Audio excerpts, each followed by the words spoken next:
In a conference room at University of Virginia Medical Center in Charlottesville, Virginia, the Hendersons' children were present with some of their spouses. Rebecca Greenberg, with her husband Ron, sat on the left side of the table with its screen sections in front of them showing the same, difficult-to-accept information, as it did to Joel and Shirley Henderson, and the youngest son Michael on the right side of the table. By default, the conference table's giant embedded screen partitioned itself into discrete sections in front of each chair for document presentations. Included in this conference at the windowed end, and in left-to-right order, was Dr.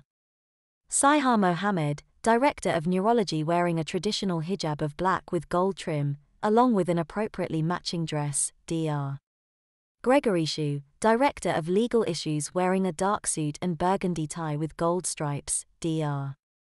Leonetta Williamson, Bioregeneration Process Specialist, wearing her lab coat over her business blouse and blue skirt combination, Bishop Lance Martin, of the Charlottesville First Ward, Church of Jesus Christ of Latter-day Saints, wearing a tan two-piece and a burgundy tie with silver paisleys, Dr. Susanna Yuan, Director of Psychology, in a frilled business shirt and blue slacks, and Mrs. Maribel McMillan, herself a regenerate of biological age 8, wearing her blue business skirt and blouse pair not too much different from that which was beneath Dr. Williamson's white lab coat. If it was a much less somber day, Maribel could have laughed to herself over the irony of the dress situation, because she had spent up to an hour this morning with her mom trying to find something plain, simple, but unique for this event. During her whole life, both before and after her transformation, she had never liked wearing formal clothes because that was the only thing which she had ever stressed over like an obsessed, perfectionist teenager. 3 people had needed to come to a consensus over whether or not to let their loved ones live, and she had to be there with them. In her mild Arab-speaking accent and her dry, matter-of-fact demeanor, Dr. Mohammed began, "Thank you all for coming today. First and foremost, Dr. Miguel Valdez, Director of Medicine, sends his sincerest apologies, but he came down with the flu and unfortunately cannot appear today at this meeting. He has, however, invited each of Mr. and Mrs. Henderson's children and their spouses to see him upon his return to full health, by appointment, which he will endeavor to make his highest priority. He has requested that I proceed with the meeting in his absence. We want to present our findings on your parents' conditions and explain why we came to the conclusion that we did before you can come to your decision. But first, let us introduce each other." After the shaking of hands of each person around the table, Dr.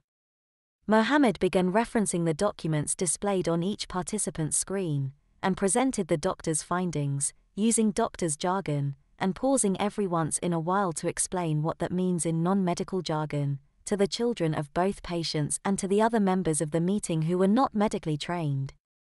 "Now you know why we came to the conclusion that both your mother and father are extremely unlikely to ever regain consciousness, and their conditions will unfortunately continue to deteriorate slowly. It is feasible to assume that they will live another 6 months in the condition in which they are in, but not a significant amount of time afterwards. I really wish I had better news with respect to their conditions.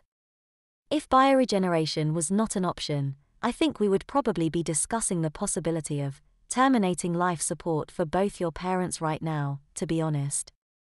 However, because every one of you," she addressed the children, specifically, "expressed interest in the bioregeneration option, I wanted to give you at least some good news. We have come to the consensus that we all believe both of your parents are excellent candidates for cloned infant bioregeneration, or CIB, and would approve usage of this procedure at your discretion. I would now like to introduce you to Dr. Susanna Yuan, who has reviewed all your statements on the personality characteristics of your mom and dad." "Thank you, Dr. Yuan, you may have the console," she concluded.